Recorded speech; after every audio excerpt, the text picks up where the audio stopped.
This is the SHL Network.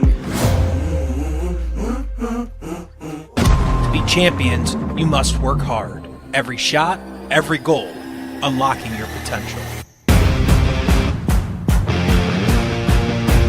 Because when the puck drops, it's game time.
Welcome back. We apologize for some of the technical difficulties getting the broadcast started.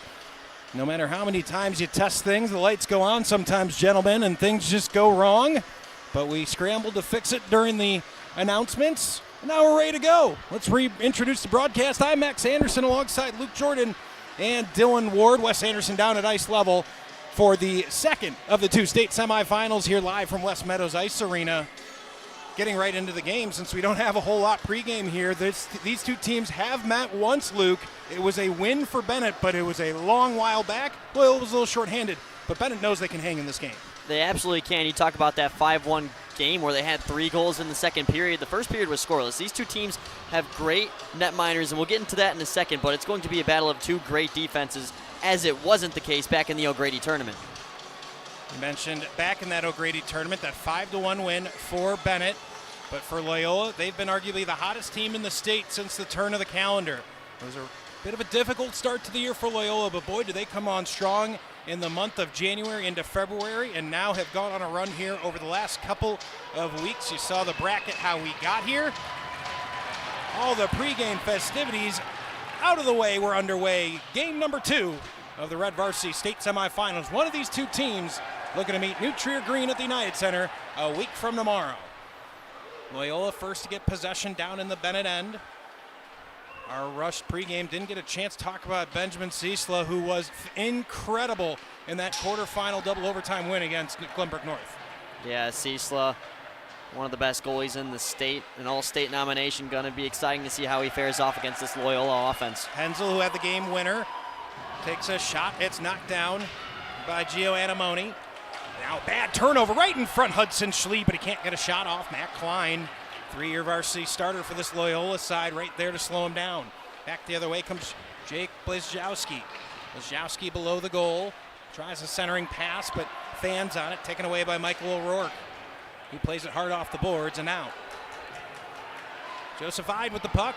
He takes a shot, second shot, easily into the glove of sophomore netminder Charlie Trapp. Yeah, and Trapp struggled in his last game against Benet, but as you get a look at his numbers there, this was a team in general that even head coach on the other side, Andrew Schlee, mentioned earlier this week. He said that Loyola was shorthanded in that game, and they expect things to be way different this time around. Shot off the draw, hit a body in front, never got all the way through to Trapp. A win in the corner, that time by Luca Di Casola. Anthony Donato at the corner, able to dig it out, misses his intended target and goes all the way down ice for an icing.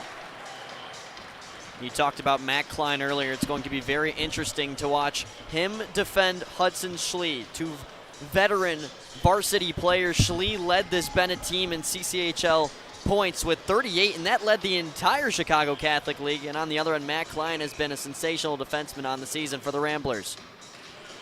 Face-off draw to the left of Trapp. Charlie Trapp, one of the rare freshmen last year to start in net.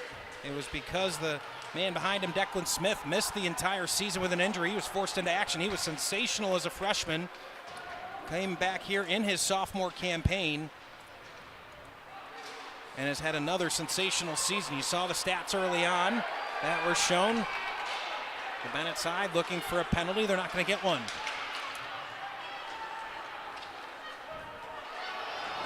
Now that time will yield a penalty in the corner on the big hit. It's going to be a trip to get things started on the special teams will be Loyola goal. Yeah, first trip didn't go. Did they call the official? But that one's pretty textbook. Lochnicki is entirely taken down to the ice, and although it was a Benet defender who ended up on his stomach trying to make the play, still takes him down. It's a textbook tripping call, and here comes Loyola's power play.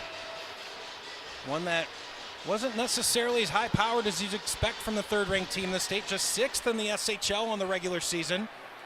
Certainly looking for more here in these state semis.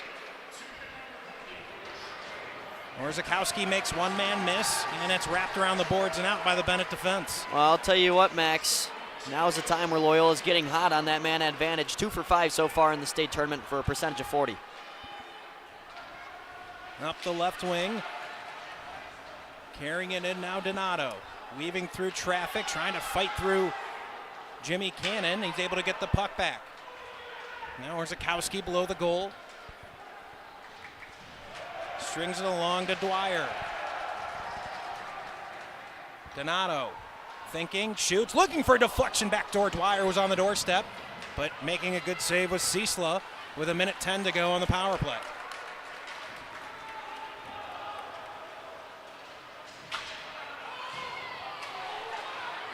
Now through the neutral zone, trying to fight through a check. Laying a shoulder with some physical plays, Anamoni. Rink wide for Daverman. Daverman pushed off the blue line, eventually carries it in up the left wing. He's checked off the puck. Good hit from Nico DiCasola and cleared once more with 40 to go on the power play. Yeah, Loyola struggling to settle right now. That first possession looked nice, but then a point shot, they couldn't get the rebound. Since then, they've been struggling to get back into the O zone. Big hit there by Benet. And another clear. Under 30 to go on the power play. Not much going for Loyola. One shot in towards goal, but Benet doing a nice job of clearing the zone. Connor McCauley getting his first ice time of the afternoon. Now McCauley will carry it into the offensive zone. McCauley pushed off wide by DiCasola. You can hear the clang of the stick. Tells you we are almost out of power play time. That will do it for the man advantage as Hudson Schlee sat on the rest of it. Back to 5-on-5 action. Jimmy Cannon missed it at center ice, so it goes all the way behind the goal of Ciesla. You could see Loyola trying to start this game with a physical presence, make their physicality known early to this Benet side. Schlee circles the net, centering pass, still bouncing around, eventually onto the stick of Blazejowski and out. Now a huge collision, a little bit of friendly fire between Max Kading and Julian Gabal. Both lose their sticks. Look no worse for the wearers. Hudson Schlee takes it for Benet. Hensel fires it deep. Declan Jones leaves. Now Gabal, the quick touch pass with Chris Gall going through the middle of the ice. He'll fire it deep. Gabal around the other side.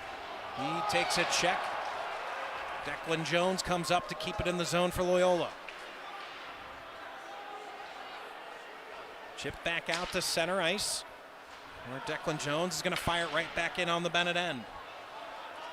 Either side with much going offensively. Loyola certainly controlling the puck a bit more. Yeah, we haven't seen a lot of offensive zone time from either side, Max, but what we have seen is physicality. Teams are looking to set the tone by using their bodies. Cade Rosenthal, side of the net. Not able to play it out of the zone as Andrew Blesser Jr. takes over. The shot from Anamoni, the big slap shot, blockered away by Ciesla. Bennett's going to pull the upset today over the third-ranked Loyola. You would certainly expect Ciesla to be a huge part of it. He was a massive part of it in that OT winner, over 50 saves on the game.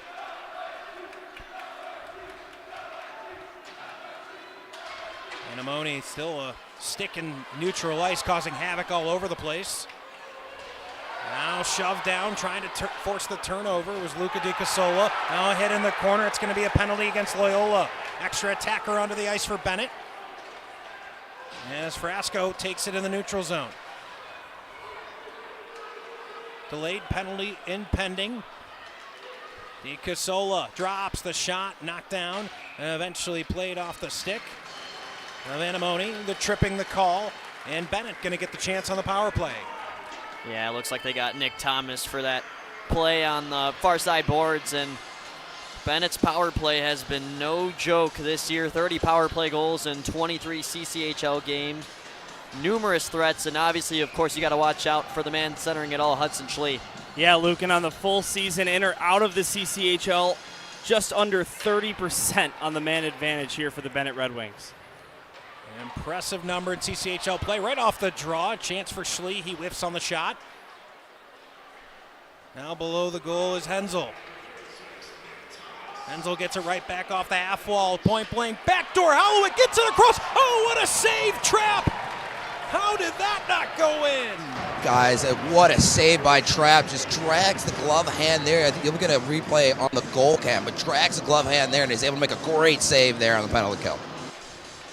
See it from the side angle here. Can't quite see it. We'll hopefully get a look from that goal cam.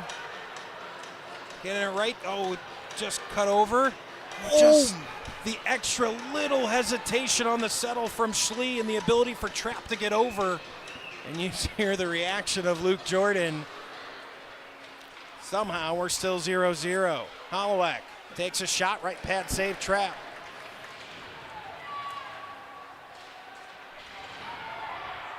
Now battle in the corner ensues. Matt Klein, captain for Loyola, tried to kick it forward, eventually spun down ice by Anamoni.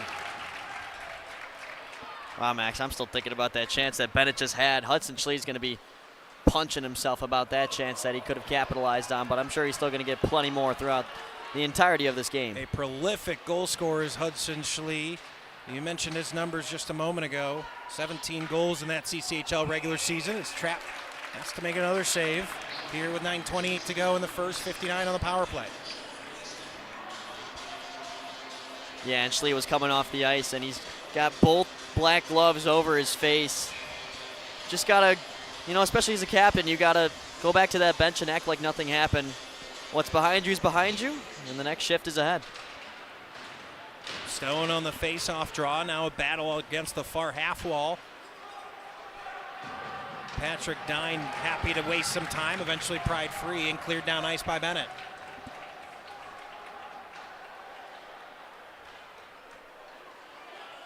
Now Stone to lead the rush for Benet. A little bit of miscommunication now, almost giving it away as Orzakowski gave some pressure. Donato winds up, fires it right on Ciesla.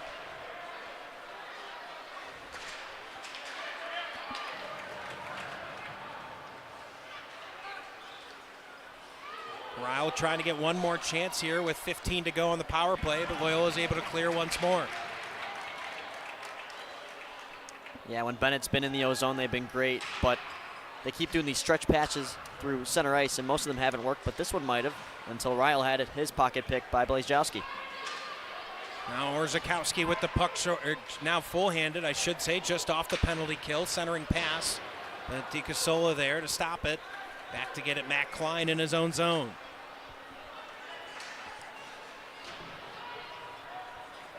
That misses everybody, so it'll be an icing against Loyola.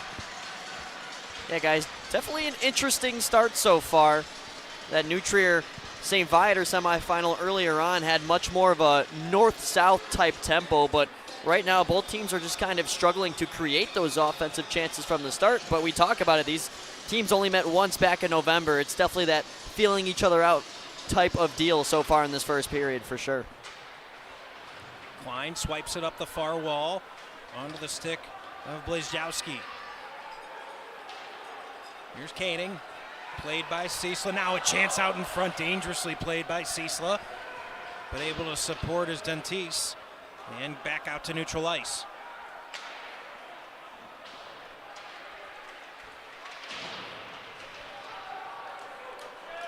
Klein in the neutral zone for Blazejowski. Now Blazejowski takes a shot, gets deflected wide. Frasco over to clear it. Here for Benet, now Hudson Schlee with a step. Schlee, one-on-one with Anamoni, gets turned around. That's going to be a hooking against Anamoni, and Benet right back to the power play. Yeah, Loyola frustrated with that call, but if anything, the check after from Giovanni Nenemi is a call by itself. You see there, way after the puck was discarded from Schlee. Whether a hook or an interference, one of those deserves to be 2 minutes, and Benet is back to the power play. Benet had a prime opportunity on their last chance just a couple of minutes ago, and what was one of the saves of the playoffs on behalf of Charlie Trapp.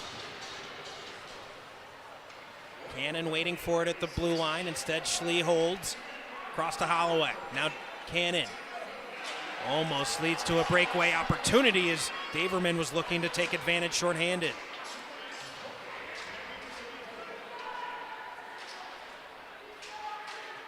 Schlee trying to get the puck off the far half wall.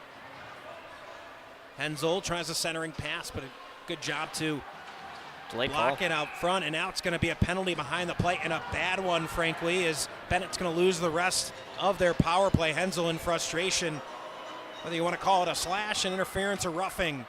It's going to end up being a high stick, but it was some jostling behind the play, and you could see it coming from a mile away.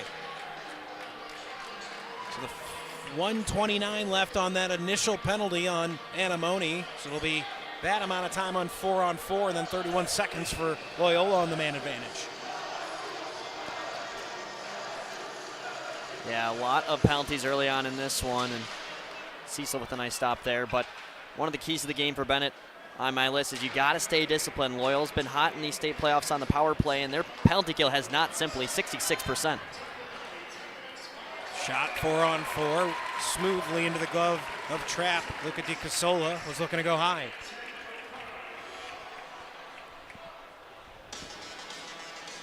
Yeah, routine glove save there from Trapp. He's really good at getting his glove up high and snaring those ones down, typically intended just below the crossbar. Makes it look effortless. Draw to come to the left of Charlie Trapp. And it's drawn behind. Klein trying to fight it here with 1:09 left on the 4-on-4. Matt Klein, one of the most active defensemen. You'll see now a chance here is a bad pass from Klein as he exited the zone. Dusek out in front. Oh, what a save, the second chance as Gabal was challenging on the back check. Made it difficult. Here's Dine. Trying to draw around one defenseman, not able to as Gabal gets the puck in center ice. Here's Klein. Klein.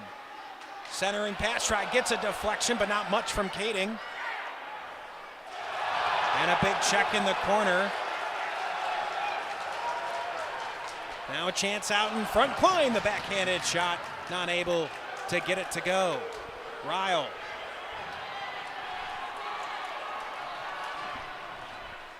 Ryle carrying it in the zone. Now a shot deflects up into the netting for offsides, or excuse me, for a face-on. And guys, the goalies have been stellar the last 30 seconds. Charlie Trapp with a great right pad save after he was leaning to his left, and the opposite side, Cecil with a great blocker save through some traffic there. So some great goaltender play here the last 2 minutes of gameplay. We've seen it all playoffs long.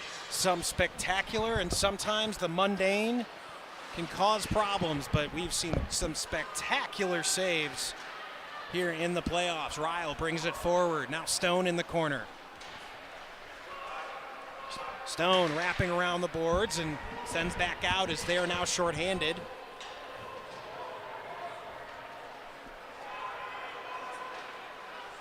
Rink wide, not quite able to handle it was Orzakowski.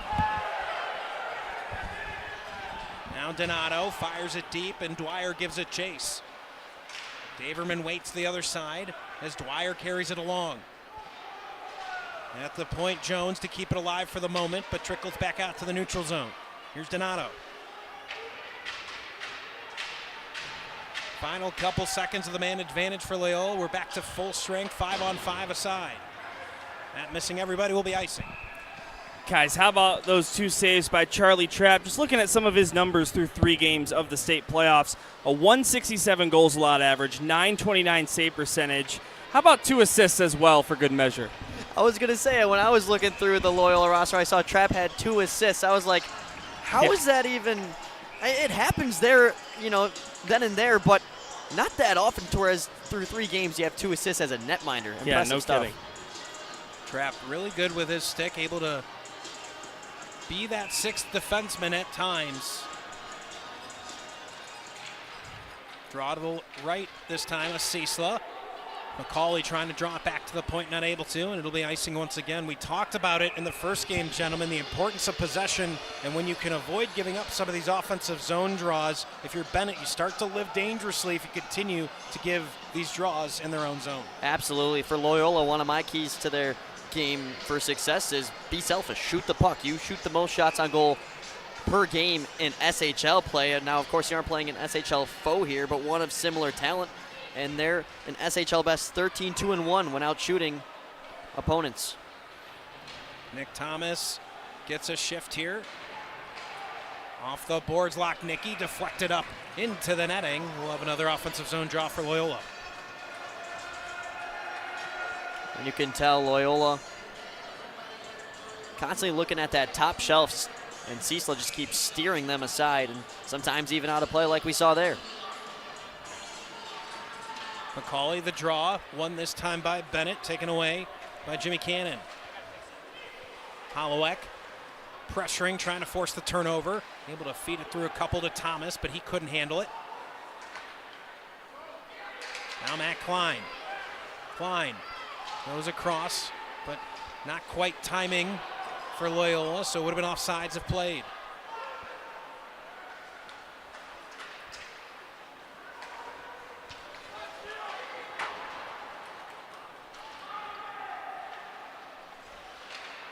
Karras for Benet now. A dangerous pass back towards it. Just missing the net was Thomas for Loyola. Off the bad turnover in the defensive zone for Benet. Schlee able to take it away and clear the zone in on Trapp as it bounces past Trapp but wide of the net.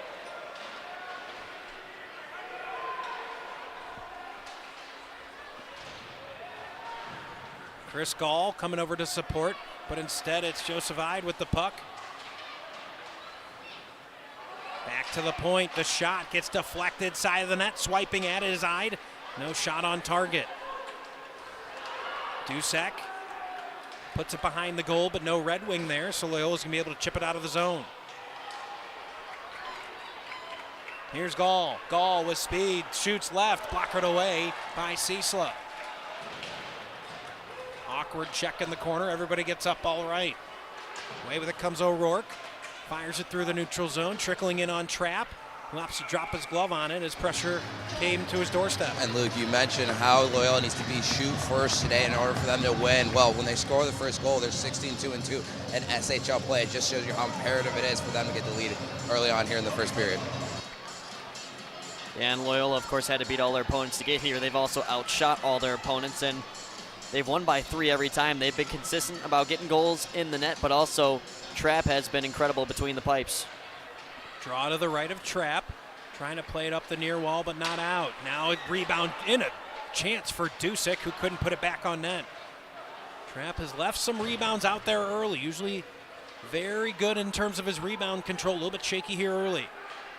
And you can tell Bennett's been making it a point of play to really create great chances in very congested areas. Ramblers still have players in the slot, but Benet is finding passing lanes and chances nonetheless out of it. Orzechowski can't handle the puck at his own blue line. Stone with it, and losing his feet is Declan Jones. Stone has his pocket picked by Donato and gets flicked up into the netting. We'll get a whistle with 2:05 to go in the period.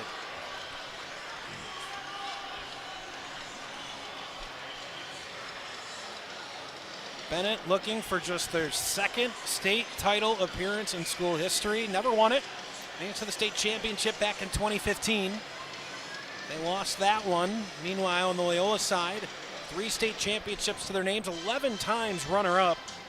Haven't been to the state championship since 2019, where they lost to New Trier, and of course, last time they won it back in 2018 down at the United Center.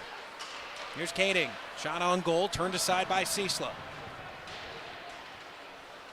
Kading trying to win the puck off the boards. Now an awkward bounce off the stanchion. We've been seeing that, guys, over the last couple of days. We've done a bunch of games here. That right corner, we've seen that puck bounce out a handful of times over the last week. Yeah, not only that, but in front of the Benet bench, when you're trying to hold the zone as a defenseman, that puck likes to skip over your stick sometimes, and it makes things real difficult for the defenseman's job. Luke can give us a complete breakdown of the ice surface here at West Meadows Ice Arena. Can't skate like these guys do, though. Turned off the puck is Blazejowski. Now Dine trying to find Blazejowski below the goal. That goes right across the crease of Ciesla. Back down into Loyola zone with a minute to go in the period. Now McCauley with some space up the right wing. Connor McCauley takes a shot, blockered away by Ciesla. And it's left for Dine, who spins it around for Lochnicki coming in off the bench. Thomas shoots, but just a bit wide. No forward along the near half wall, but able to turn it over is Thomas. Thomas, sharp angle, centering pass. Lochnicki couldn't get enough on it. Now Benet trying to come in transition. Here's Poro. Poro 1-on-2, trying to wait for his teammates to join him. Takes a shot, turned aside by Trapp.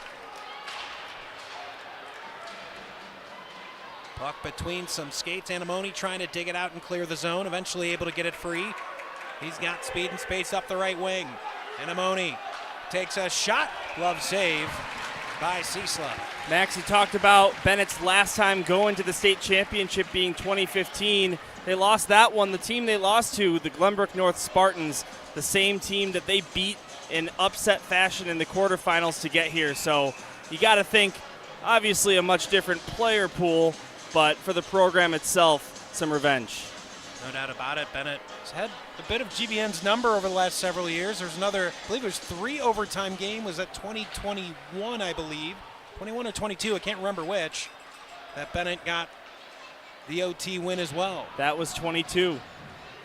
That was the Edge State Championship year.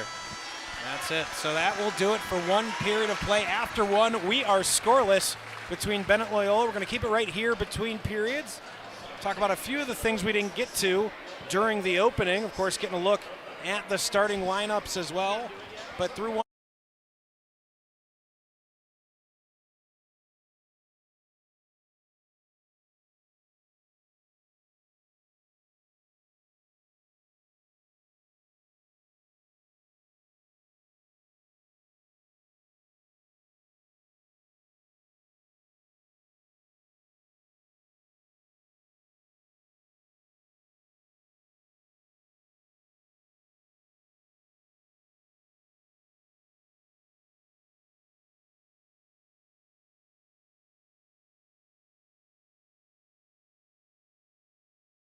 Earlier this season, 5-1 final score, but it was 0-0 after the first period. Same thing here, but back in that November game, Benet led shots 17-11 after the first period. And, you know, you look at when, you know, there's these interleague matchups earlier in the season. A lot of times they're just sort of non-conference practice games. No, this was a competitive tournament game in the O'Grady Cup, and the winner actually did move on to the semifinals. So it was basically a quarterfinal game in that O'Grady Cup. So it was a competitive matchup, and of course Loyola hosts that tournament, so they want nothing more than to win every year. Yeah, and Benet really put themselves on the map with that tournament, Dylan, as you talk about it. Not just Maine in that pool. Benet was also alongside 2 SHL foes. Of course, they beat Loyola and they beat Carmel, so they can really prove they can play with any team in the state, and all they got to do now is beat these Ramblers to move on to the state championship. All right, period of the long change coming up. We'll see how that impacts things here in what's been a speedy back and forth game so far. 12 shots the way of Loyola, just 9 the way of Benet. So second period of action, like you boys mentioned. We've got the period of the long change now for these two sides.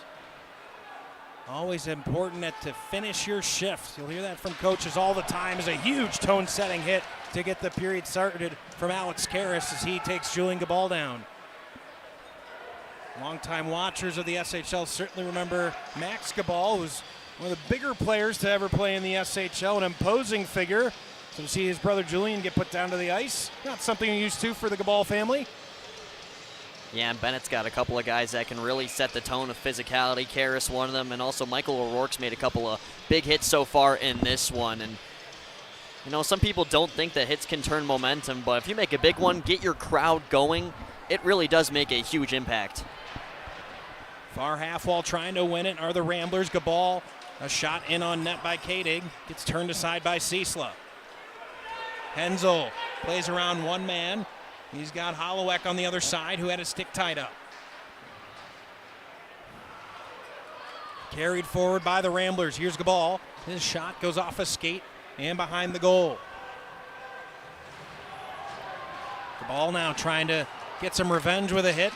Misses his target. Bennett's able to take it out of the zone. On comes Stone. Here's a shot. Just missing the near post as Trapp went for the glove save and missed it. Or Zakowski. Getting it free is Quinlan. Centering pass into the slot, but no Benet Red Wing was ready for it. O'Rourke's able to keep it in the zone. Trickles in on Trapp, drops his glove on it. We'll take a whistle.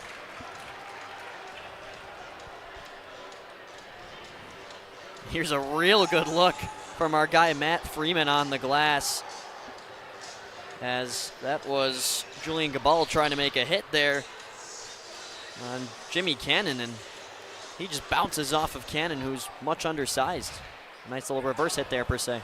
Well, defensive zone play there is Gavin Orzakowski was trying to sneak behind off the pass off the boards, but not able to complete it. Instead, Donato leads the rush for Loyola.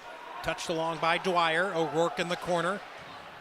Quick defensive play, able to get it across to Cade Rosenthal. Quickly up the ice, Ryle.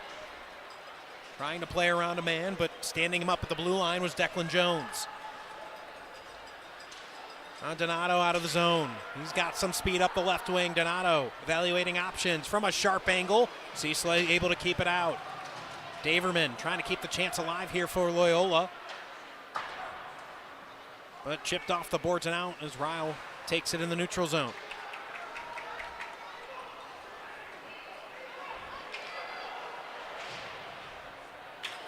Ryle able to play on. Here's the backhanded chance in, trickles in! Trapp got a piece of it, not enough. It's 1-0 Benet.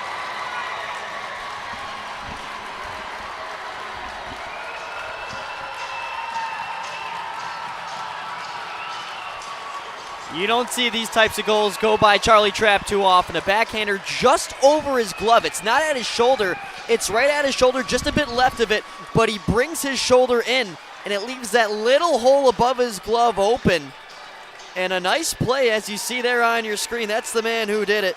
Joseph Ide with a huge play, and all of a sudden, just like in the O'Grady game back in November, we have our first goal in the second period.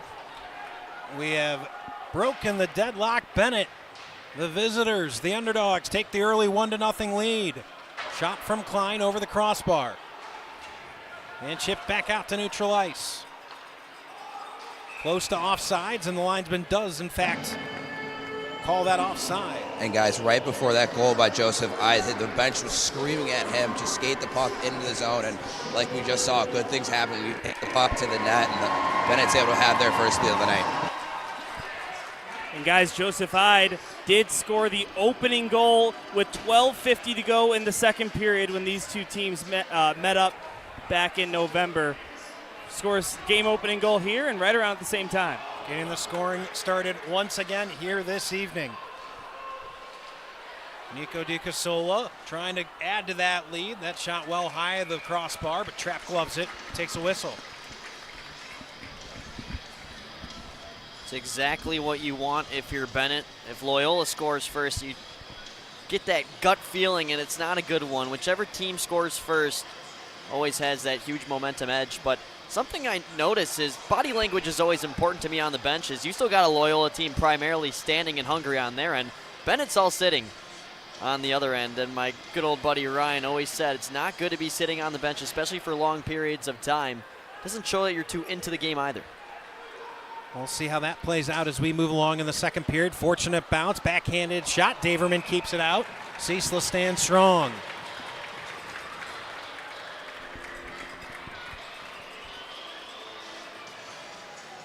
Another look here at that stop by Ciesla. Just able to stay on that post, leaving really nothing open. Hard to make something happen for Daverman there, especially with the heavy pressure. But now you create an offensive zone draw. Draw to come to the right is Ciesla. Early max skating for Loyola. Hudson Schlee for Benet, and Kading wins it cleanly. Shot right in on Ciesla.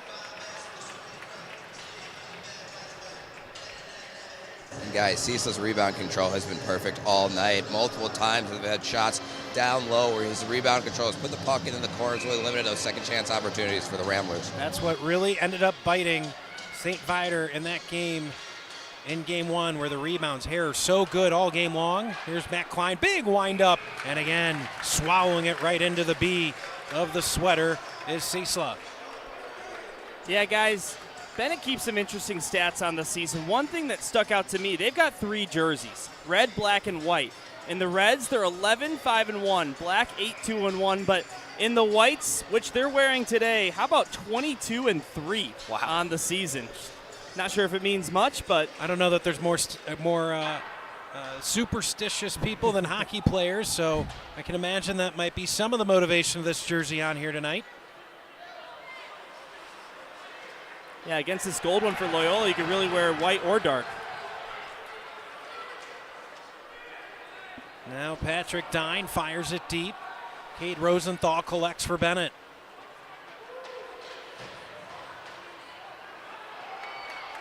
Gabal, the shot just missing the cage.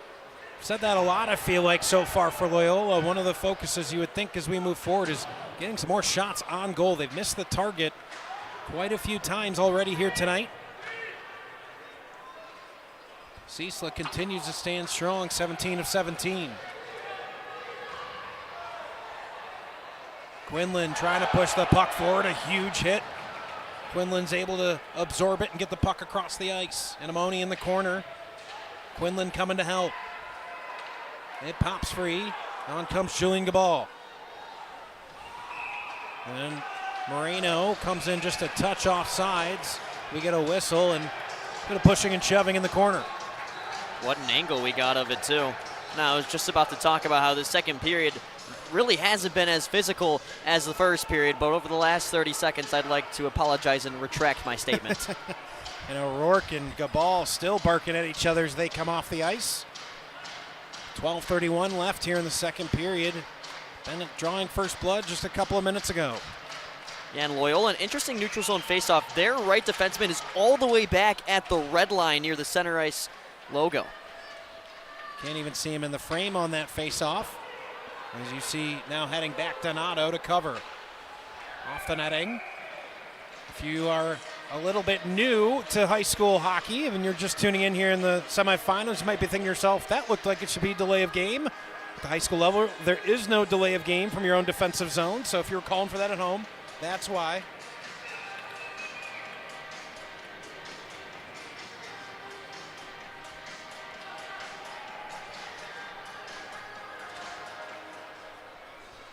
Face-off draw comes below the goal.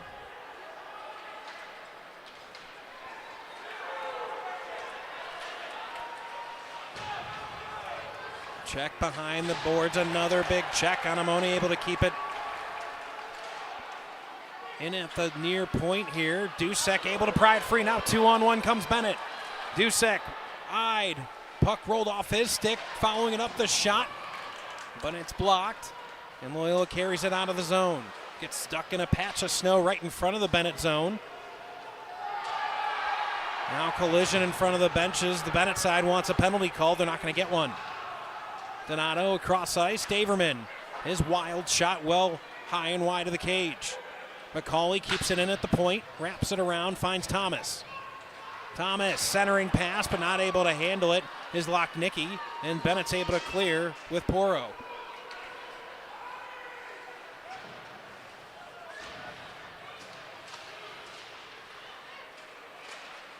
Lochnicki able to win the puck back for Loyola. Donato to play. Hard off the boards. He took a hit, but was able to clear. Icing waved as it was deflected in the neutral zone. Oh, we're going to get a penalty against Benet off that hit that Donato took in his own zone. Yeah, guys, I'm not too sure about that one. And to make things even worse for Benet, there was a lot of complaints about 30 seconds ago because I believe it was Giovanni Nenemi that threw kind of a cheap shot in front of the Benet bench. He just shoved down the Benet skater way after he got rid of the puck. Now Hudson Schlee having a conversation with the referee. He certainly does not like the call. He wants an explanation. Regardless, it's going to be a power play for Loyola. Mentioned 17% on the SHL season. That's not bad, but in SHL play, that's good for only 6th for Loyola Gold. Benet penalty kill here in this game, 2 for 2. They were 4 for 4 against Loyola back in November with a shorthanded goal as well. Special teams looming large. We'll see if that holds strong here. Donato, but turned over, and it'll be able to clear by Hollowek, but just to center ice. Donato carrying it into the zone. He'll drop back behind him to to Blazejowski across the shot just high. Blazejowski for Donato. Now Matt Klein outside the far circle. Quick pass back. Klein for Donato. The wrist shot gets a deflection, still bouncing around. The shot in on Orzakowski. Oh, and a glove save from Ciesla. And guys, I don't know how he sees this through traffic, but he just ate down low, square to the puck, and as soon as he sees that puck bounce over to that glove side, he makes a great push off that right side and is able to snare it with the glove. You see Orzechowski pull it to his forehand, and now a penalty going to be called on Orzechowski, losing the remaining 128 of the power play for Loyola from the pushing and shoving after. And Matt Klein's going to step in. Really not too sure what happened there. It's a really tough one to take for Loyola. This is already the second time this game that they've cut their own power play short by turning it into a 4-on-4. Cross-checking the call against Orzechowski. That one hurts. So 4-on-4 play for the next 128.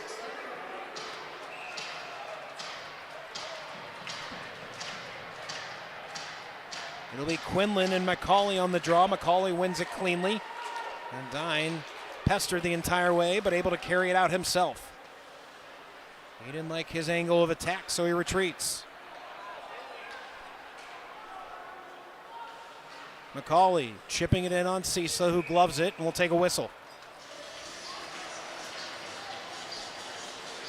Yeah, some more shoving after the whistle, too. Not much of it compared to most times, but even for a team meeting for the second time this season, you get to this level of a game, you don't care if you got your best friend on the other side. If they're anywhere near your goalie or if they're causing any sort of havoc, things are going to get intense. There's going to be some shoving. Draw to come to the left of Cisa. And it'll be McCauley and Stone. McCauley wins it cleanly. Dine thinks about ripping a wrister, instead holds it. He carries it forward. Puck still bouncing around in front of Cisa. Stone comes away with it. Oh, and turned over. McCauley tried to get a shot off. Wasn't quite the angle he was looking for. He's got to drop it below the goal. Lochnicki trying to win the puck for Loyola. Peter Lochnicki trying to win it, not able to. Comes back out to Dine in the neutral zone. Donato around one man. Donato takes a shot, deflects off the skate of Jimmy Cannon. Here's a shot from Dine all the way through to Cisa, and with some pressure, and now bulldozed over is Dwyer. Loyola's bench wants a roughing call. I think they're going to get one. Some uncharacteristic penalties. When you get to this point in the season, a Final Four game, you usually see some of the pushing and shoving after whistles toned down. That has not been the case so far tonight. No, it has not, Max. We get a good look at it here from Matt Freeman down right at the goal line. It was a cross check. That's enough for a penalty for sure. Can't do that. There's a line to be drawn with protecting your netminder. And although you do anything for your goalie, for the team, you do not want to be in the box right now. I mean, Wes is already getting pretty crowded in there. Wes is having to tuck into the far corner of that penalty box down there, Wes. It's getting real tight in here, you guys. Getting a good whiff of that hockey smell. Here's Matt Klein. Klein, side of the net, Dwyer. Daverman was lurking back door, couldn't get him the puck. Back to Klein. Daverman wants it outside near circle. Right back to Klein. He'll rip a shot into the glove of Cisa. 4-on-3 for Loyola there. You got to create some traffic in front of the net. Cisla's got a clear lane to see that one, as you'll see here. Right through everybody. Whether an enemy or the Rambler skater in front of the net, got to get a body in front of Cisla. That's how you make a good goalie look bad. Face off one cleanly by Dwyer. Comes to Klein. Dine leaves for Anamoni. Daverman trying to weave between defenders. Turns, fires, blockered away. First penalty over, back to 4-on-4. Point blank chance, turned away. Holloway spins it around the boards and out. 22 to go on the 4-on-4.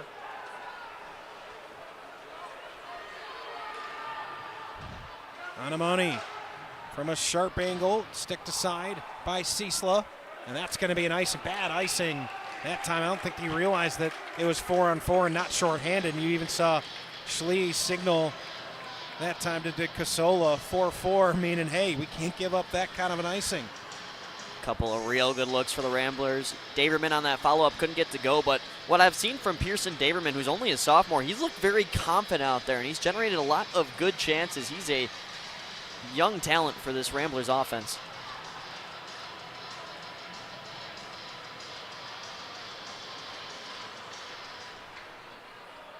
Face off won by the Ramblers. The shot calmly into the glove of Ciesla, who notches save number 23. Yeah, crazy to think that the shots on goal are this lopsided, but that's how the second period has been. Loyola has been possessing a lot of time and creating a lot of shots out of it, and all of a sudden you look up at the scoreboard and it's a 14-shot difference. Shot from a sharp angle from Dine is blocked. 4-on-4 over. 53 seconds of power play time now for Loyola.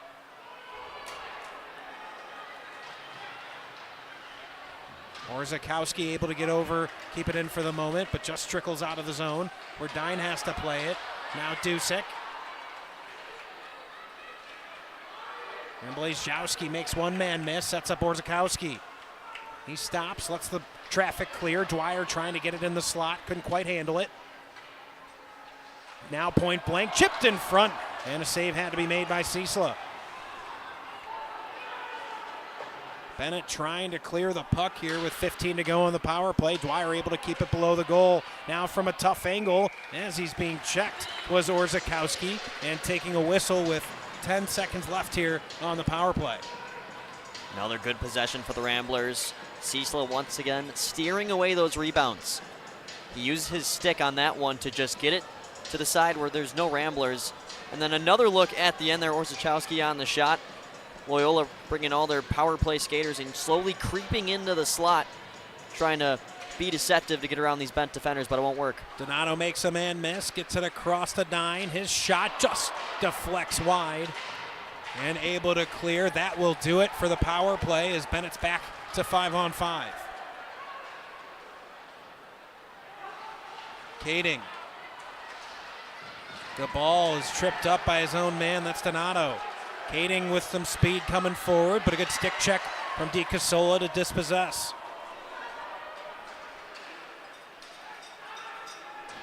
Dine hard in. Taken by Di Casola.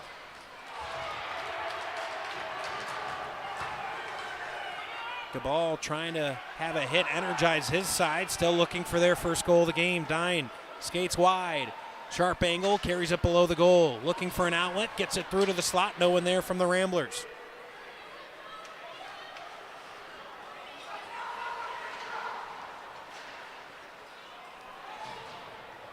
Di Casola missing everybody. That will go for icing. Guys, I'm about to tell you a stat that you might not believe. Benet has had the lead for the better part of 8 minutes here. Coming into this game, it hasn't been since the round of 32 that they've held a lead while skating. They had a 2-1 lead late in the third period before York White tied it up, but in that overtime win against Deerfield and Glenbrook North, their only lead was as soon as the game ended. They've been living on a razor's edge. They have the lead here in the semifinal.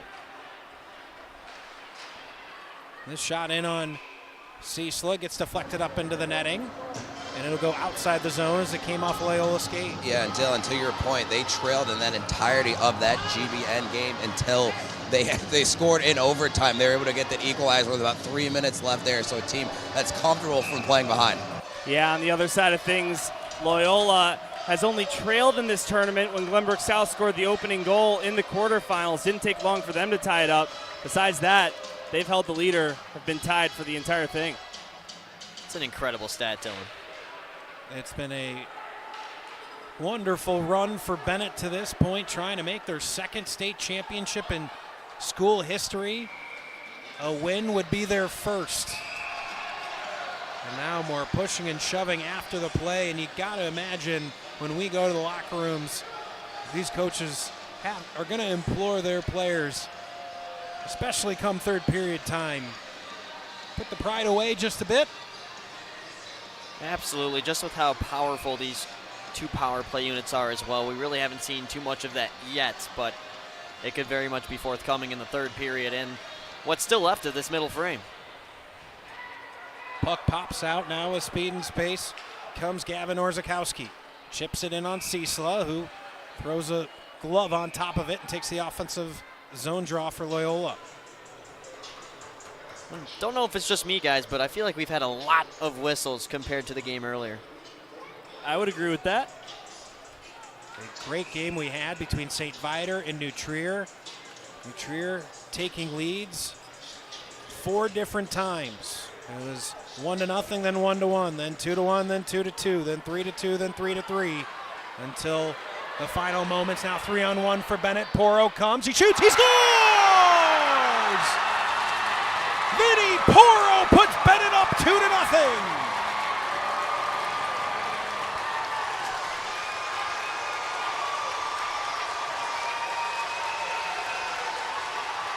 Once again, Benet just finding the holes in trap today. Right below that trapper.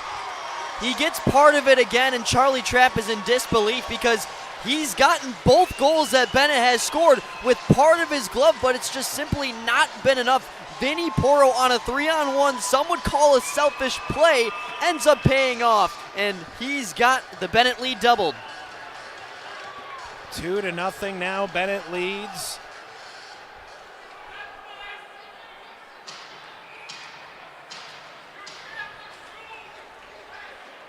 On 10 shots, Benet now with the 2 goals, 26 shots on goal for Loyola, and they're scoreless.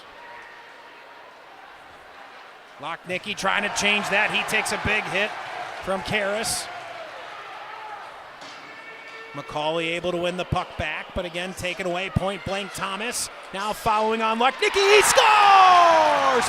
Peter Lochnicki from the slot makes it 2-1.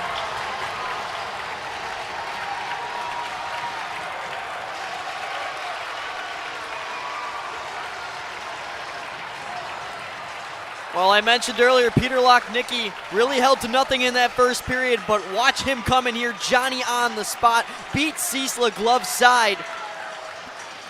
And I think Ciesla got a piece of it. I think he got a piece of it with the outside of his glove. Let's take a look. Oh, he got it off his shoulder. He almost made that save. And Lochnicki's the player that you need to make that type of play, and one you would expect to do so. And just like that, in a game that started to feel like its momentum has entirely shifted, is nearly back to even. 2-on-1 for Ryle. Kick save. Almost deflected back into his own net was Declan Jones. The shot now loose in the slot is the puck. Quinlan from a sharp angle. Quinlan backhanded off the post. DeCassola able to push a man off the puck to keep it alive for Benet. Ryle finds DeCassola. Slot extended. Block shot. That time by Orzakowski and played back out to neutral ice. Jones hard off the wall but not out. It's offsides. It's going to be a long, or I should say intentional offside, so we'll head down to the Benet zone for the following draw. Guys, you were just talking about shots. You want to look at the shots in period number 2. Loyola's leading 14-2. Benet has a goal on each of their 2 shots here in period 2. Wow. Couldn't have said it better, Luke. Sometimes you just got to hit him with the one-worder. Luca DeCassola on the draw. Max Kading opposite him. Kading able to win it. Ide gets in the way to slow it down, but not out. Just kept in by Klein. His shot just over the crossbar. Dusek over to make sure it gets out. Now a collision between Gabal and DeCassola coming through the middle of the ice. Will play on. Blazowski takes a shot, just misses the mark. The second chance, trying to go off the back of Ciesla. Couldn't complete it. Winning it back, Blazowski. Klein from the point, shoots right into the B for a whistle. Guys, we talked so many times about the shift after a goal. Well, Peter Lochnicki, one of the emotional leaders on this Rambo team, steps up and is able to cut the Red Wings lead in half there just seconds ago here in the second. We have so many great junior talents in the SHL and really in the state in general, but we've talked about them all season. Peter Lochnicki, a junior as well, a shifty skater that is going to be dominant as a senior as well. McCauley, the clean win, gets it back to Donato. The shot just missing the target. Off the blue rim around the glass and goes up into the netting. Will stay down in the Benet zone. Want to talk about another young player on Loyola, number 24, Connor McCauley. And if you think you've heard that name before, you'd be right. His older brother just graduated from Glenbrook South last year. You get lots of brother duos in high school hockey, but not too many that play for different teams. Now we get a whistle. Not entirely sure what for. Yeah, guys, that puck hit a player on the Loyola bench. That's why that puck's coming outside the zone. That'll do it. So Thank we'll you, have Wes. a neutral zone draw now, right in front of the Loyola bench. Get a good look from our bench cam there, down on the bench of head coach Scott Serralo. Looking to make his first state championship appearance as head coach of Loyola Gold. Here's Dentis all by himself. Gets it to the corner where Evan Petratos plays it. Karras drops it below the goal. Anamoni just sits on a player. That misses the zone again. Dentis on the other side trying to keep it alive. But Lochnicki forces it forward. Here's Lochnicki. See the speed and the power of Peter Lochnicki coming forward into the offensive zone. Chip back for Anamoni. He takes a shot, gets a deflection. That didn't miss the far post by more than about a foot. Dentis will take the icing, and Loyola now here in the final 3:25 of the second period, putting a lot of pressure down on the Benet goal. Yeah, and Peter Lochnicki really showed his speed there. Great zone entry by the Ramblers, and if I'm Scott Serralo, after seeing the way Lochnicki entered the zone there, I want to make sure he's coming over the blue line with every puck on his own entry, because he's not only a good skater, he's a good decision maker as well. Stalemate on the draw. Kading trying to win position. Holloway cuts him off. Able to keep it in the zone was Matt Klein for the moment, but deflects right back out. Declan Jones, nice play to cover for his D-man. Holloway takes a look up. We'll drop it below the goal. Klein and Hensel collide, and we're going to get a penalty from our trail referee. I'll be honest, I'm not sure who won. I believe Matt Klein. Yeah, it's Matt Klein as he was coming in through the middle of the ice there. I wasn't sure what Benet player he took down, but it's going to be interference on Matt Klein here. Well, yeah, he took down Nicholas Hensel. Yeah, Hensel goes down, interference the call. Matt Klein having an extended conversation with the official as he skated back towards the box. 2-minute power play up on the board with 3:02 to go here in the second period. The Ramblers trying to clear the zone. Kading trying to find the puck instead. It's Schlee that's able to come away with it. Hard off the boards. Hensel gets it in the corner. Hensel trying to make one move too many. Now Donato gonna just sit on it in the corner. Eventually picked free, comes back to the point. Cannon shot deflect. Schlee backdoor. Not able to get it to him. Hensel had a piece of it as well. Schlee gets it out front. Big save from Trapp. Goes out the other direction. Now again, Holowecki scores! The screen in front. Too much traffic. The power play goal for Benet makes it a 2-goal lead.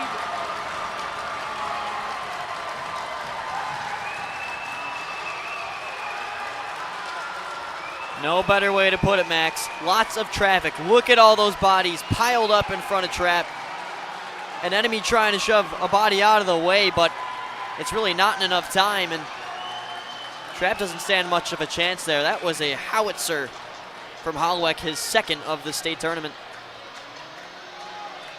So just like that, the hard work from Peter Lochnicki to bring it back to a 1-goal margin. Then it says, hold one for us. It's 3-1. Dwyer now in the waning parts of this period, about 2 minutes to go. Firing is Daverman. Klein, fresh out of the box from his 2-minute minor. Now Dusick.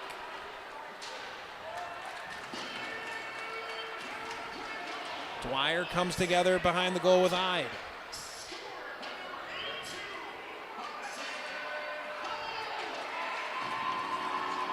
Dusick off the half wall, turns, spins, fires, follow-on chance. Puck still loose. Trapp trying to freeze it. It's still alive. Finally able to find it is Orzakowski, but not able to get it out of the zone.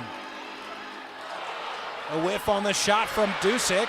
The Ramblers can't seem to find the puck. Finally, Orzakowski plays it out to the neutral zone. Here's Lochnicki. Lochnicki tries to go between the legs, clears some space for Dine. Dine, McCauley one time, didn't get all of it. Might have gotten deflected as well. Donato absorbs a check, gets it to McCauley. Now Lochnicki. Oh, McCauley thought he had a man at the point. He didn't.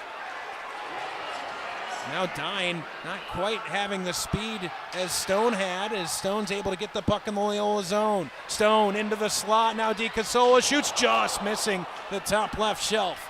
McCauley, Gabal gets a piece of it, so icing waved. Inside of a minute remaining here in the second period, a 2-goal lead for Benet. Frasco. Forward with it is Jones. Gabal, the back check, slows a man down. Now McCauley in the slot trying to get a shot off. He's hooked, and Loyola going to head to the power play. So with 20 to go here in the second period, Loyola getting a man advantage for what remains of the period and into the third. Yeah, as you see right there, that's Frasco with his stick caught in McCauley.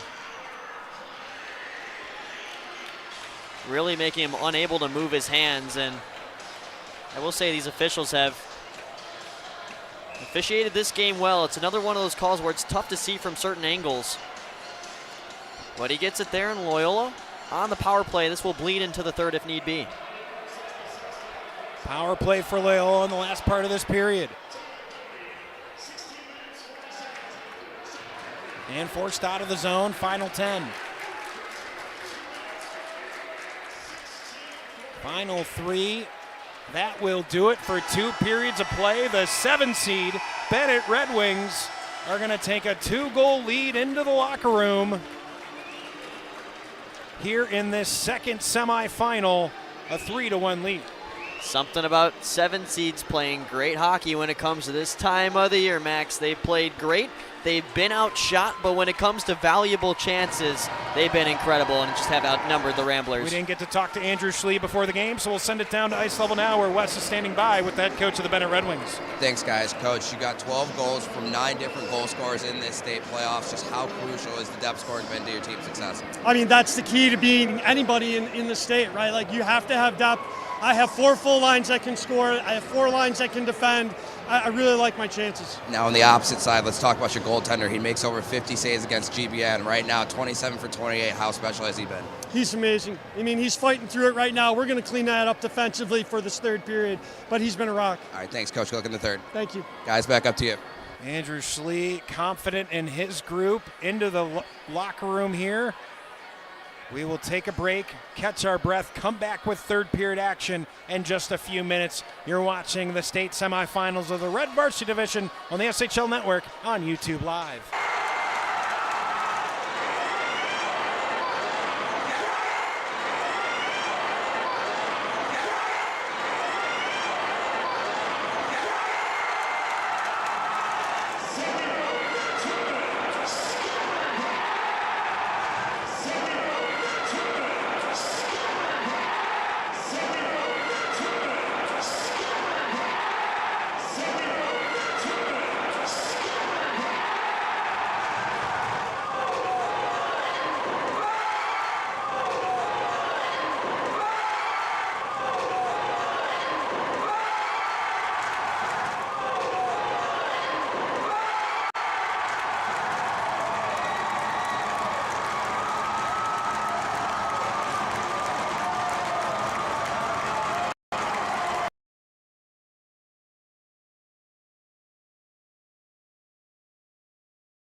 Welcome back to West Meadows Ice Arena.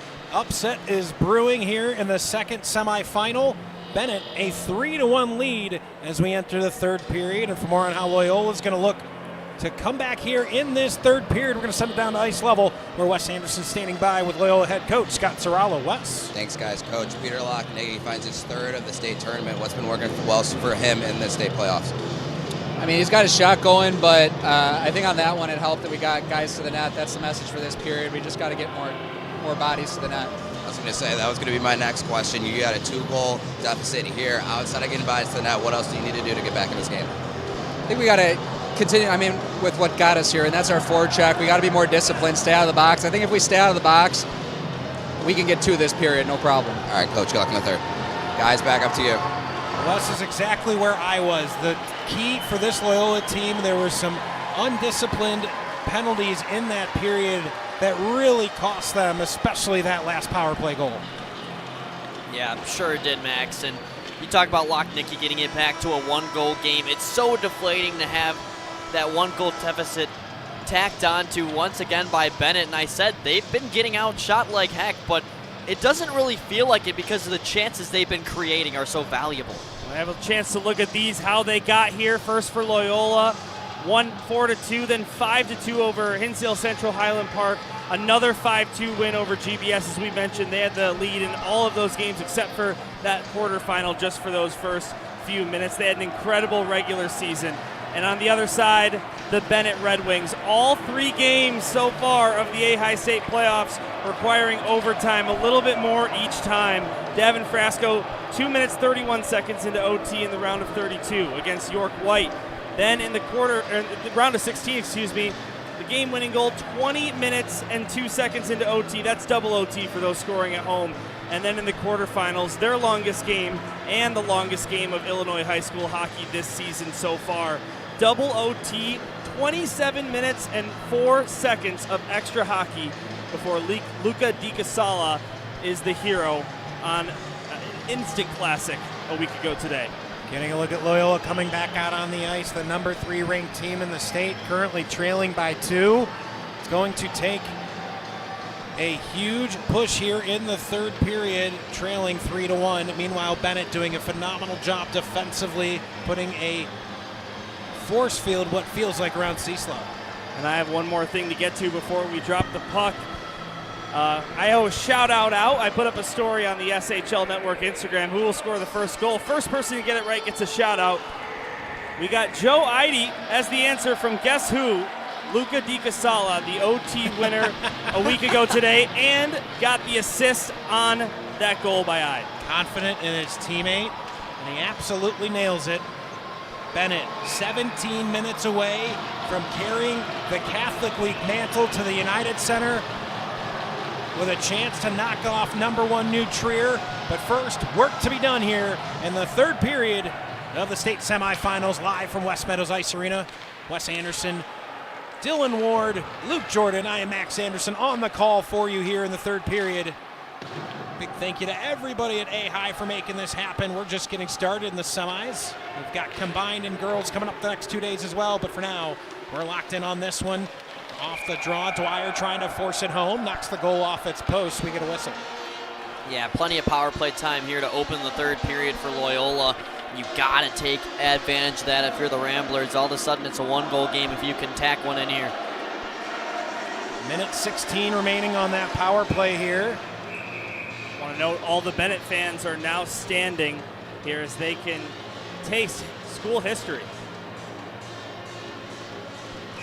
Mentioned it a couple of times, but just a reminder, it would be just the second appearance in school history for Benet in the state championship. Never won it. That would be a first. Awkward bounce off the boards, but Di Casala makes sure it goes behind the goal. Norzakowski turns, fires, turned away by Cecil. Stuff attempt, still bouncing around to the side of Cecil. Di Casala, now the pressure continuing to be on from Loyola, trying to find one on the power play. McCauley tosses it towards net.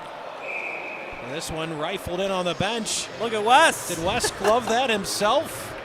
Can we get a rinkside testimonial from our very own Wes Anderson. Are they testing the mitts down there or what? A little bit. I think the backup goalie, Joel Cohen, got a little bit off the chest protector. He's keeping me safe down here, but either way, we'll give that a save for Wes Anderson in the books here. Love that. It's been a few years, but he's still got it down there, folks. Must be something about the name Anderson.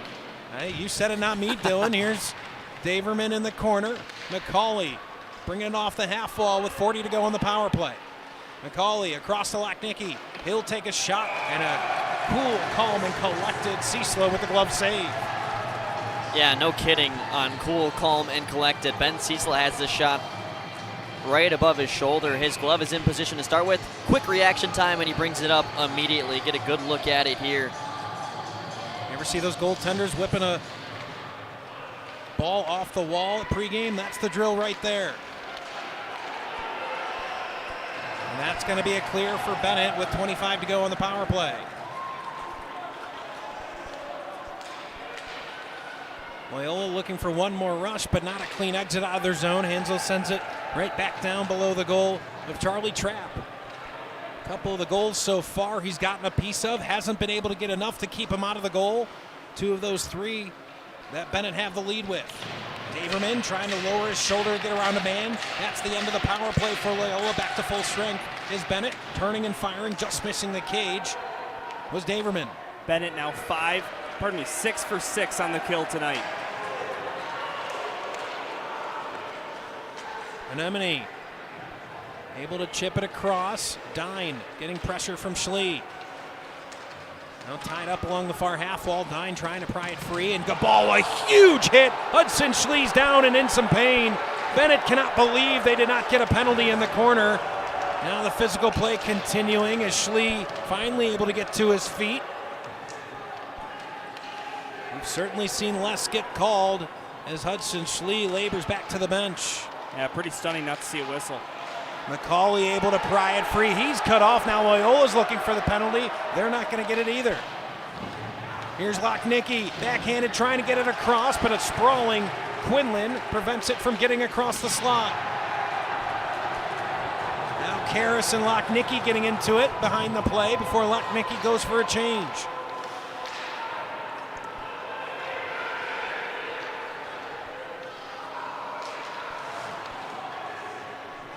Here's Blazkowski behind his goal. He'll bring it up the middle of the ice. Blazkowski carries, lowers the shoulder, below the goal, tries to go off the back of Ciesla, deflects wide. Donato waiting for it back at the point. But Blazkowski's check finally gets to Donato. He waits, he shoots, glove saved by Ciesla. I haven't seen Loyola do it too often, but those moving screens they could definitely utilize more. You see here as they bring a player right across the slot in Noah Moreno, but he comes a little bit early and it gives Ciesla enough time to grab it. And for Loyola, even good goalies let up juicy rebounds. You got to get these point shots lower. Face-off violation against Loyola, so we'll do it again.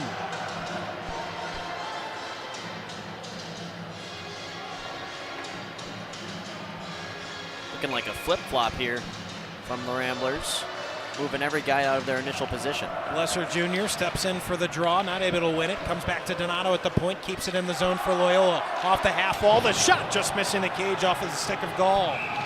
And now a penalty incoming. Cross-check the call against Benet. Yeah, Max, I had my hand up because I didn't think they called that, and I was shocked they didn't, but then I looked over, you caught it before I did. It's a clear cross-check, and Benet living on the edge as they head back to the penalty kill for 2 minutes with 13:33 left in the third period. Guys, between both teams, that's now the 10th penalty called in the game. Yeah, and Benet 6 for 6 in this game, as you mentioned prior, Dylan, and non-impressive numbers coming into this one. A penalty kill under 70, only 6 for 9. Clean win on the draw for Loyola. Morzakowski below the goal. He gets turned. Blazkowski comes to support. Point blank in the slot. Klein can't kick it to his stick and get the shot off. Now Morzakowski sandwiches the man, but not able to keep it in the zone. Comes all the way down to Trapp. Minute 35 to go on the power play.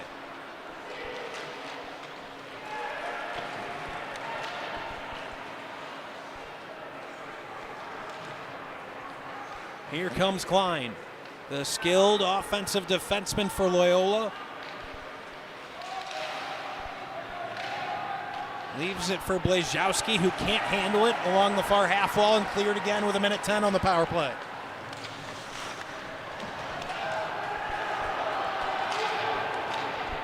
Here comes Klein, head of steam and a lot of space up the left side. Throws it across, but nobody home for the Ramblers. Benet not able to clear initially. Donato kept it alive, but only for a moment. It trickles back to Lochnicki. Now Lochnicki, head of steam. Man on a mission is Peter Lochnicki. Drops from Macaulay. Macaulay wraps, looking for an outlet. Turns and fires. Big save, Ciesla. Follow on chance. Another save, Ciesla. Daverman couldn't get a third chance, and with 30 to go on the power play, it's cleared again.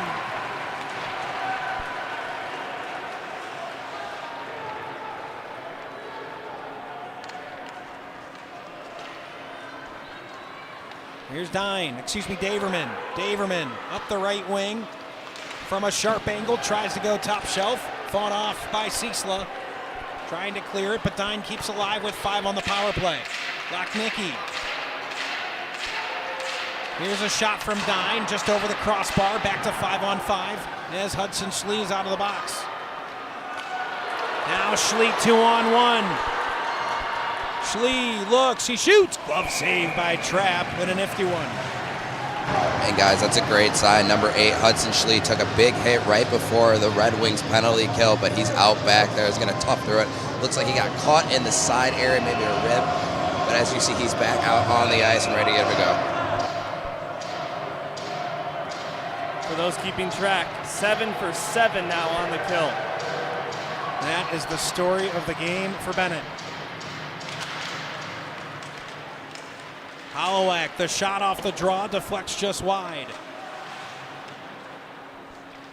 If there's another goal in this game, you feel like it'll be quite determinant. A 3-goal lead for Benet seems like probably too much. A goal for Loyola, and we'll have a scramble at the end. Not missing everybody, it's going to be icing against Benet. Linesman with a bit of a fake out there.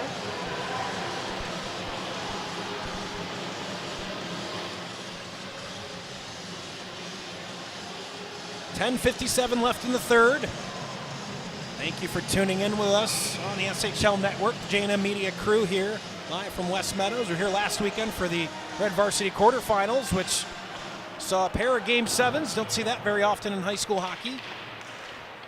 That, of course, being the 7th matchups between GBS and Loyola, as well as St. Viator and St. Ignatius, had all played 6 times heading in to last weekend. Each side 3 wins apiece. As this one again, iced down by Ciesla.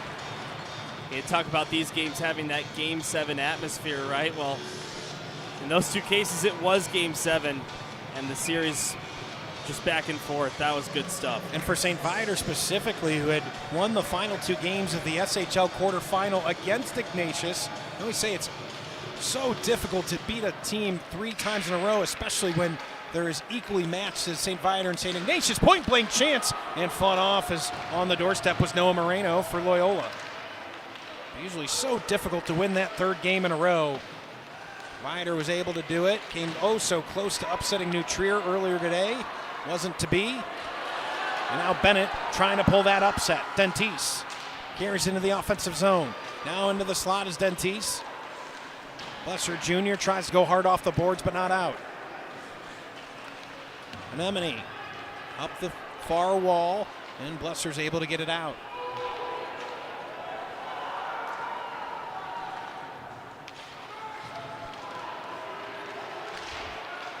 Off the skate of Stone, that's going to be icing. And we'll head back down to our right. Yeah, play over the last couple minutes, Max, has become a little bit more sloppy, and huge chance to Loyola to capitalize on these offensive zone draws. They've done a good job at winning them, and they've gotten shots on. It's the rebound part where Ben Ciesla, even when these Ramblers shoot low, which is what they should do, Ciesla's been all over it. You said it earlier, Max. Bennett's to pull the upset. This is exactly what you need to see from your senior netminder. Now a breakaway opportunity. Up comes Ryle. Ryle gets pulled off the puck, draws the penalty. They're going to head to the power play. Extra man comes onto the ice for Benet. And then we get the whistle. There's 6 guys on the ice. Too many men on the ice? Yeah, sloppy change for the Benet Red Wings here. That's why the trail official blew that down. Schlee jumped just a second early, and that's why we got a whistle. So is it going to be a penalty aside, Wes? I believe that's what's going to end up happening, correct? And why else would the play stop if that's got to be too many men on the ice? Otherwise, why would the play stop? Yeah, I think that's what Schlee is asking the ref too. It's going to come to center ice, but I just think the only penalty will be against Loyola here. A little bit of confusion down here, though. Not just a little bit of confusion, Wes. A whole lot of it. I'm sorry. I guess I don't totally understand how this could still be a 5-on-4 situation, given they stopped the play because the skater came on too early. That's what Schlee was asking too, to double check that they weren't getting a penalty. I think that's where the confusion was and why the whistle was blown. Well, a break, I suppose, for Benet.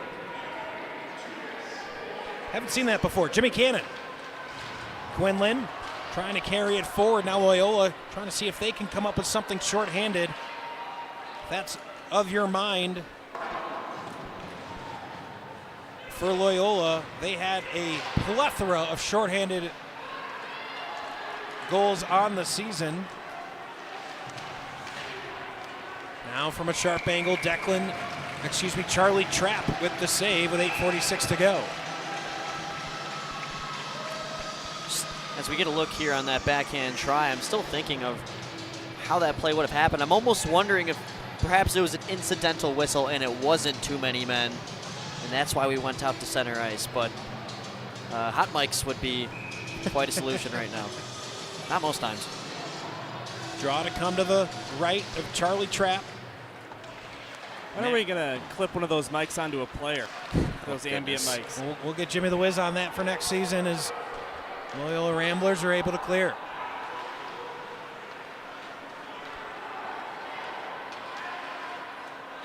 Dusek mishandles the puck as he enters the zone. Orzakowski now trying shorthanded, but Stone back to play it for Benet. Carson Stone with the puck with speed through the middle of the ice. Shoots, right pad save, one chance, he scores! Benet gets the power play goal, takes the 3-goal lead.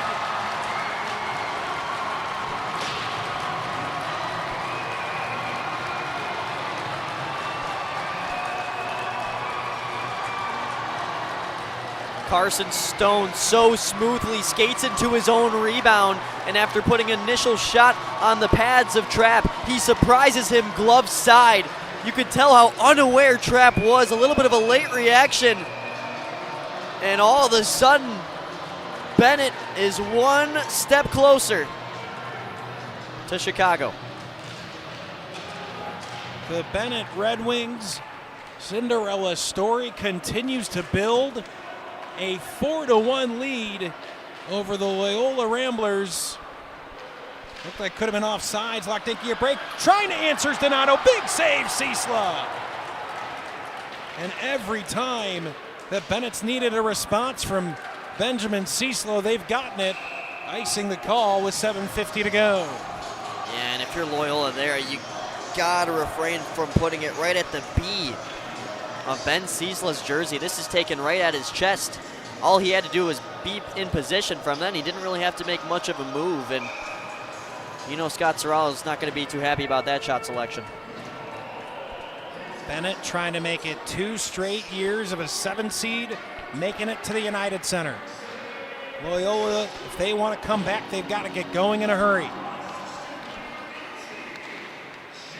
Go back and think about the 7 power play opportunities for Loyola, have yet to be able to convert on a single one of them, and a couple of them committed penalties during the power play. Missed opportunities all over the ice for the Ramblers. Hensel not able to get it to the net front. Here's Daverman, skates across center ice and fires it in. Matt Klein with it, centering, but nobody there for the Ramblers. Dwyer trying to pull it off the back wall, but not able to keep it on the back end. And that's cleared. Coming in on Trapp. Hollowek putting pressure. Trapp sends it back out to center ice. Schlee weaves around one man, and then Hensel just puts it back behind the goal of Trapp.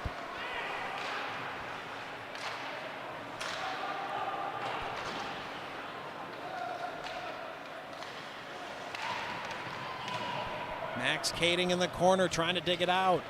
Four bodies digging at the puck, eventually pops free. Matt Klein comes up to try to keep it alive for the Ramblers. Gets it across to the slot, but not able to handle it was Blazejowski. Benet coming back 2-on-2.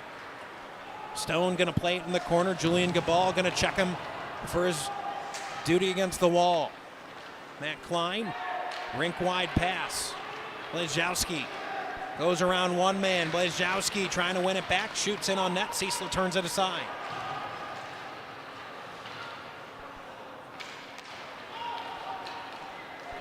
Puck pops free, comes onto the stick of Nico Di Casola.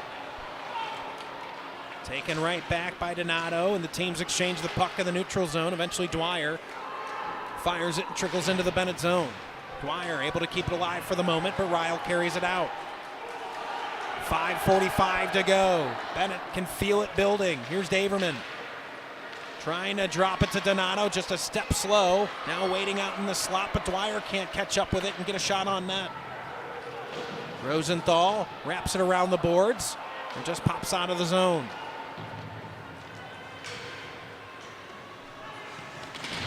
Luca Di Casola gets checked, gets the puck out in front, gets it right back below the goal, pops out to the slot, but waiting for it there was Matt Klein. Now Klein gonna send it in and go in on his own forecheck. Pops back out, one-timer Lachnicki, and kicked aside by Cecil. What a hit it was in the corner by Michael O'Rourke on Matt Klein. Not too often you see Klein getting his body thrown around. O'Rourke back to play it, turns away from McCauley. McCauley able to pickpocket. Trying to find Anemone. He'll fire a shot, right pad save Cecil, pops out in front, but Vinny Poro there for the Benet Red Wings, trying to spring a man free. That was Dentis coming through the middle of the ice. Now Dentis shoved down to the ice as he tries to win it below the goal of Trapp. Spins around to Blazejowski. Blazejowski has his stick slashed out from under him. Backhanded shot, Lachnicki, but Loyola going to get their 8th power play opportunity of the evening with 4:18 to go, and this is a must. Well, one of my two keys to the game for Benet was stay disciplined, but they've sure made up for their mistake. They have a chance to go 8 for 8 here on the penalty kill. Their other key to the game that I had for them was defend the slot. They've done that well. Ben Cecil has faced a lot of shots, 36 to be exact, but how many of those chances for Loyola have been incredibly valuable ones? As you get a look at the slash there, clear call, and Loyola trying to create more of those dangerous chances now. So a timeout will be called from Scott Serralo. He's got the drawing board out. All you need is one, and the momentum can help you escalate through the rest of this game. So the question becomes, will Loyola pull the goalie? My guess would be yes, trailing by 3 with the power play. They'll have the offensive zone draw to the right of Ben Cecil, who's working on a masterpiece as we speak. Over 50 saves a week ago. He's over 35 now. You'd imagine here in the final 4:18, he'd see a handful more. Yeah, at this point, you usually don't pull your goalie down by 3, right? But when it's your last game of state, you do. And for a team like Loyola, you know, New Trier's got the SHL final coming up next week. Loyola got eliminated already in the SHL playoffs. So for the season and all the seniors and all that stuff, this is it. Look at the emphasis there from Scott Serralo, as you see on the right side of this split camera view. He's definitely barking at his boys and making sure his points are recognized. Yeah, guys, just looking over onto the Loyola bench. A lot of X's and O's on that goal line, so expecting a lot of net front presence there by Loyola here on this power play. I can't exactly tell where he's drawing, but I can see a lot of arrows going towards the net, so I think you're right there, Wes. Solid piece of analysis. You would assume that's where the puck goes, Luke. That's why we pay you the big bucks. Thanks, Max. Ben Ciesla, by the way, just want to say, he's got a 972 save percentage, stopping 35 out of 36. That's pretty video game-like. And after the game, we'll certainly punch the numbers on what his state total has been. Coming into this game, it was at 95%. He's obviously doing better than that at this point. Dwyer going to take the draw for Loyola. An empty net to our left. 6 attackers on the ice for the Ramblers. Yeah, 2 guys on the right wing. Definitely looks like an overload play, but they can't win the faceoff. A clear sent down ice. That's an icing. Oh, excuse me. No icing as they're on the penalty kill. My mistake. Matt Klein takes over. Donato sends in on Ciesla, gets the rebound, tries to follow it. Puck still loose to the side of Ciesla. Finally getting a shot off, and Ciesla makes the save. Scrum ensues.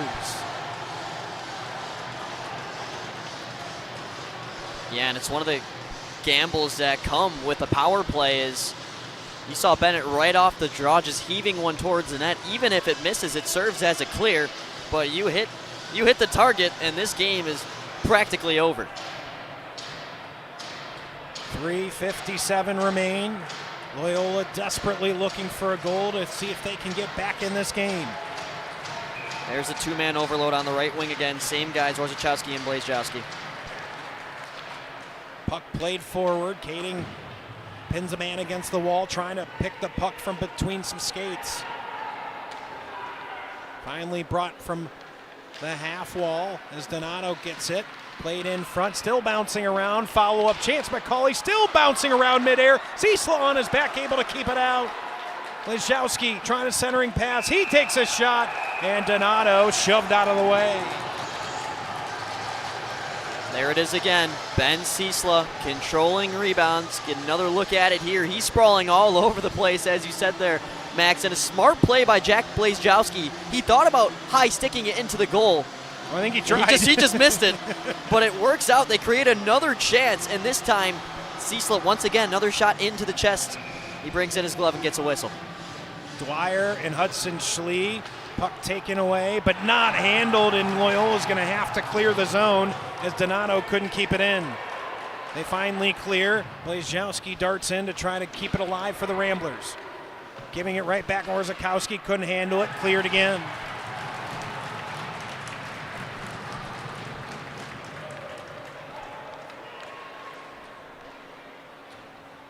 The Ramblers need 3 goals in 3 minutes or their season ends. Benet, and offsides on the power play. A huge miscue from the Ramblers, and the Benet faithful are letting them hear it about it. Yeah, and I was shocked they didn't change once that puck got cleared. You can tell as they're trying to enter the zone there, they just look gassed, and it ends up in a miscommunication where guys aren't skating hard enough at the blue line. With that being said, now Serralo is going to send out a fresh 6. Connor McCauley going to take the drop opposite Hudson Schlee. Comes to Dine, goes across. Kading carries it in. Just past McCauley. McCauley's shot, big save, Ciesla, and again chipped out to center ice. 40 shots on goal now. 39 saves for Ciesla.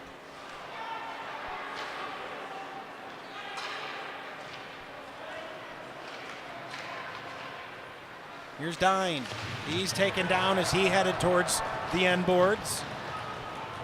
Now a scrum. McCauley able to keep it in against the boards. Donato. Centering pass, pops out Lochnicki, takes a shot, still bouncing around. Thomas turning and firing well wide. Lochnicki winds up, shoots, deflects. Side of the net, Ciesla, and Ciesla's able to drop the glove on it. That's the end of the power play. Back to full strength is Benet. What a huge kill for the Red Wings. A couple of great chances for Loyola. There's a low shot from McCauley generating the rebound, but nobody there. Ciesla kicks it right out. As you see on the goal line angle.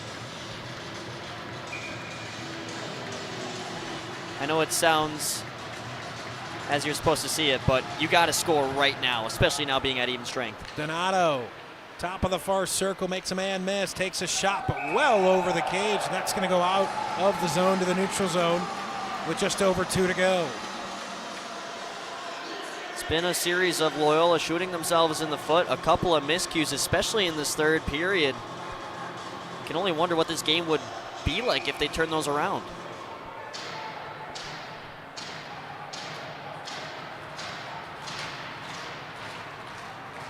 0 for 8 on the power play is Loyola, a number that will haunt for a long time. Puck out in front, Ciesla, another save, and again cleared.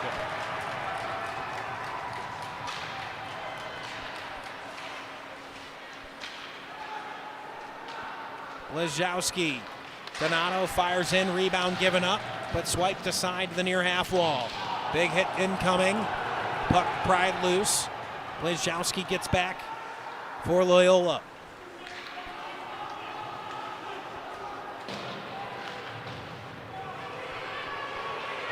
Schlee comes free with it. Schlee scores! Benet takes the 5-1 lead, and they're on their way to the United Center.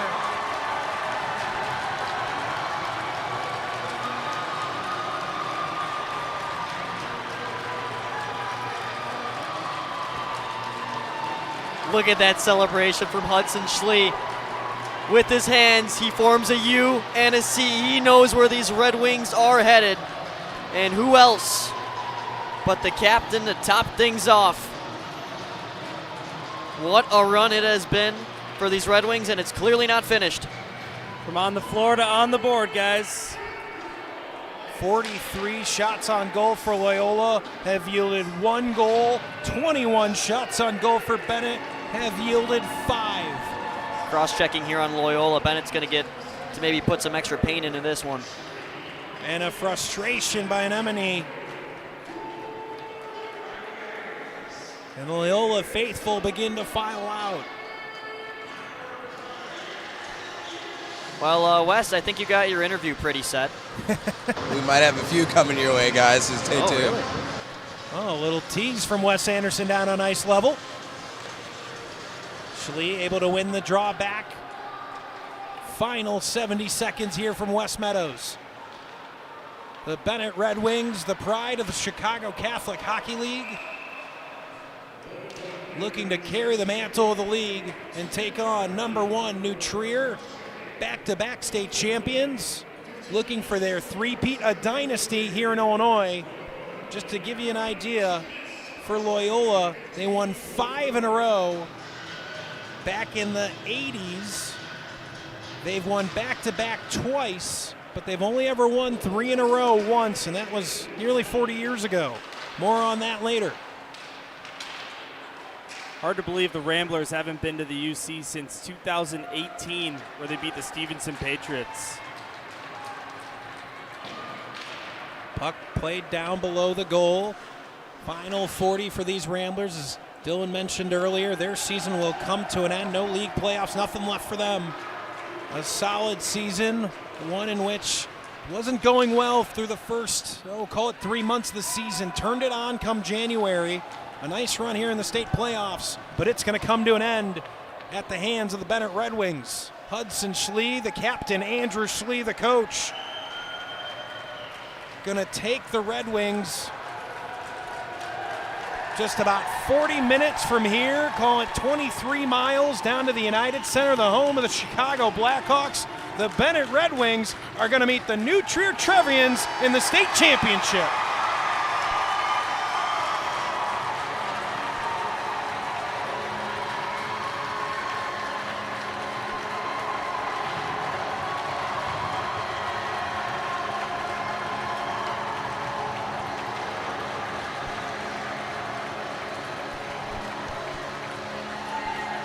Max, I said it near the end of the second period.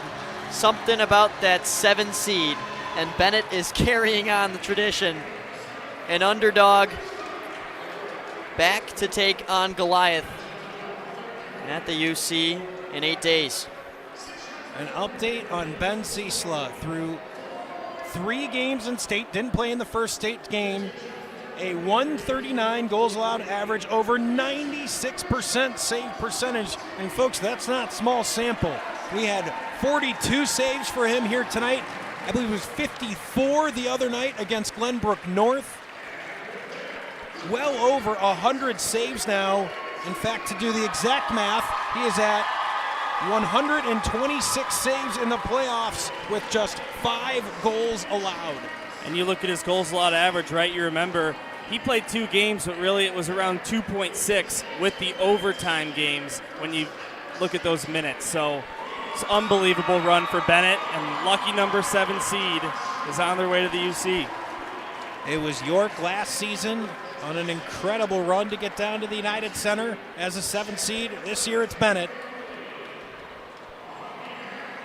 Wes Anderson roaming around down at ice level, looking for some folks to talk to. We'll get to him here in just a moment. I have a feeling I know the first guy that our goaltending expert wants to talk to. That's going to be Ben Ciesla.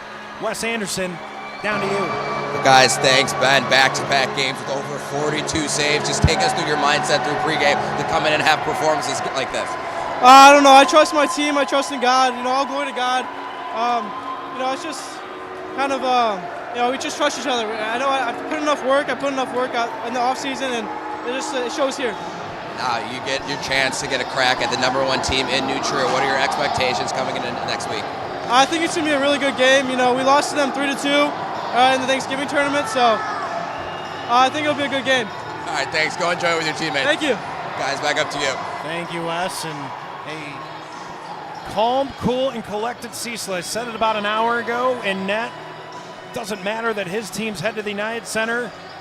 You see a stalwart in net, a rock for this Benet team. Right back down to you, Wes, with Vinny Poro. Guys, thank you, Vinny. You get the game-winning goal in this game. Take us what you saw on the rush. Oh, my God. It's great. Thank God I have the best teammates in the world. Got it out of the zone quick. Been working on it in practice. We're relentless. So got out of the zone quick. Alex Santis got bumped. Kept going with it, though. Yeah. And then I took it. Sorry, not to cut you off there, but only the second appearance by Benet will be next weekend against this New Trier team. What would it mean to you and this team to bring the first state championship to Benet? It means everything. We lost earlier in the season to them, and it was heartbreaking. We didn't want to lose. It's a close game, 3-2, but we're going to be there. We're going to win. We're on our way back. All right, go enjoy with your teammates. Thanks. Thank you. Guys, back up to you. Vinny Poro couldn't say it any clearer. We're going to go and we're going to win.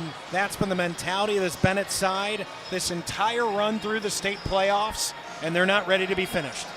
No, they aren't, Max. A lot of credit to Ben Ciesla on that defense, anchoring, like you said, 42 saves on 43 shots. On the other end, Charlie Trapp, visibly flustered with that game, and he looked like he was crying as he was coming down this near side, but Joseph Kraft really just had his back, and it was great to see that quality from Kraft, who didn't really play on this varsity team. Having Trapp's back, there is such a bright future coming for Charlie Trapp and these Ramblers, although this season comes to an end.